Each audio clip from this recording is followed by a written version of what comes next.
When children are at home, they get up to all sorts of tricks to satisfy their insatiable curiosity. What is it? What can be done with it? Will it bounce? What makes it tick? What's inside? Everything is new, and all novelty is an adventure to them. The staircase and the back door lead to strange and undiscovered worlds. And although it may seem just plain mischief to the grown-ups, this desire to find out what it's all about is as healthy as an appetite. But mothers can't always be there to watch over them, to keep them out of mischief, to warn them of trouble and anticipate danger. They've got their own work cut out around the house as it is. Probably more than one child to look after. Anyway, where can the children play?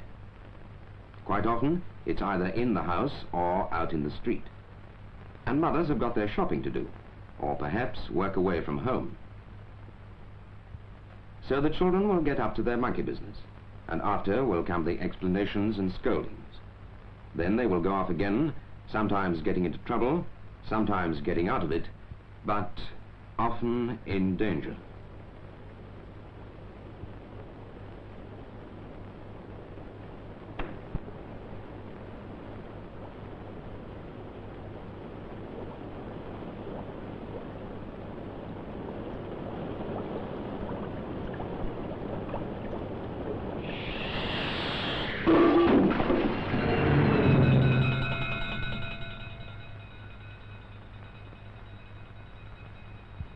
Every year, in England and Wales, an average of 600 children are killed at home or die from simple, preventable accidents in their own houses.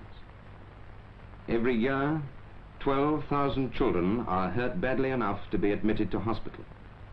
Many of them recover with bodies permanently damaged. Some are hopelessly crippled.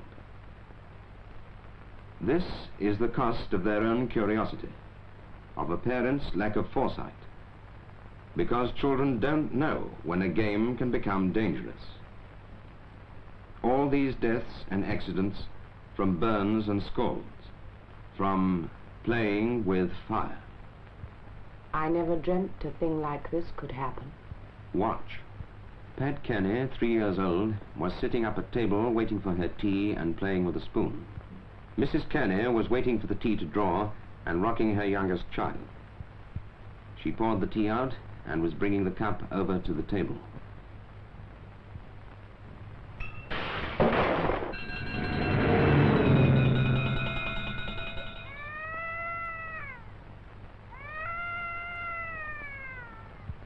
Mary Johnson, 4 years old, was playing with her father while she waited for her bath. Mrs. Johnson had already poured the hot water in and had gone out to fetch some coal. Mary and her father were having a wonderful game.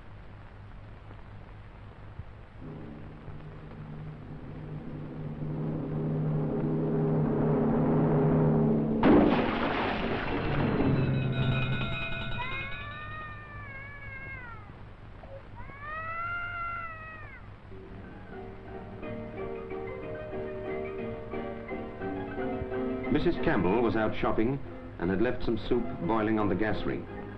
She was held up by queues so that her husband had to go off and leave the children to themselves. Jessie had picked James up and was sitting by the fire. George was jumping about because there was more space near the fire and because he had new shoes on.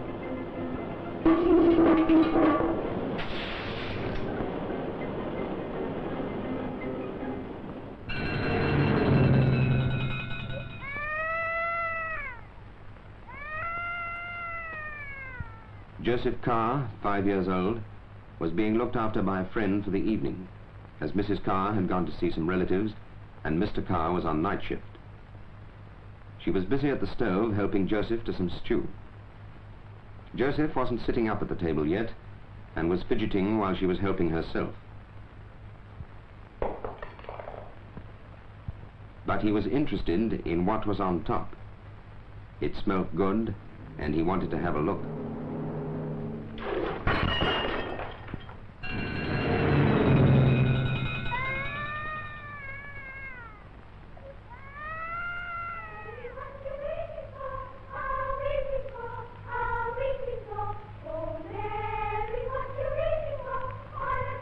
Helen and Bill Patterson were waiting to go to bed. Mrs. Patterson was in another room, and Mr. Patterson had gone to buy some fish and chips. Bill wanted Helen to get a book down from the mantelpiece. Helen was taller than Bill, and she would read to him till bedtime.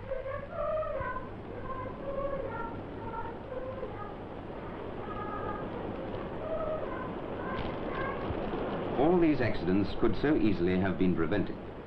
By taking the simplest precautions against fire and heat, these children could have been protected from the dangers that are present in every home.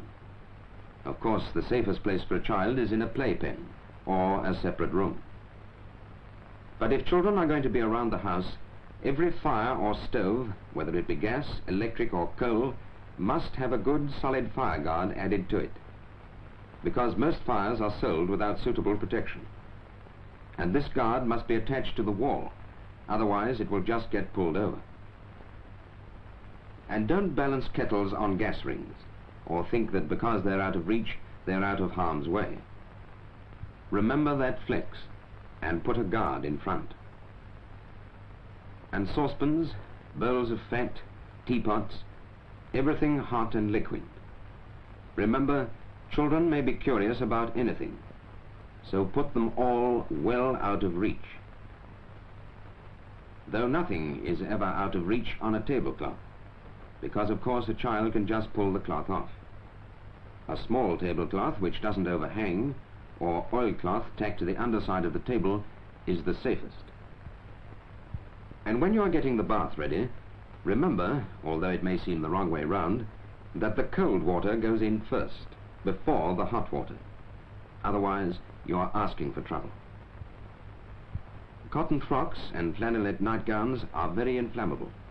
They stand away from the body and swing out as the children play. Interlock material is safer, it clings to the body.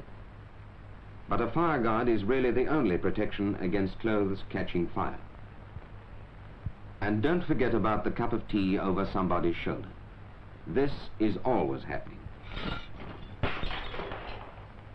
If, with all these precautions, a child does get burnt or scalded, cold water from the tap will help to relieve the pain most quickly. Then put on lint or any clean, dry material to keep the skin covered from the air. Don't put anything else on at all. If clothing is alight, smother it at once with a blanket or a rug. But the important thing is, get the child to hospital at once.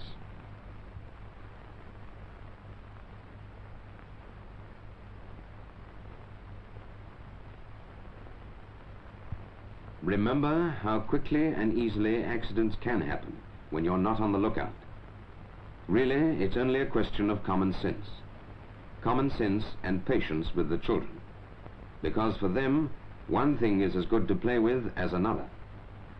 If they are trained early to keep away from fire and hot things, they will develop heat sense in the same way as they can develop road sense.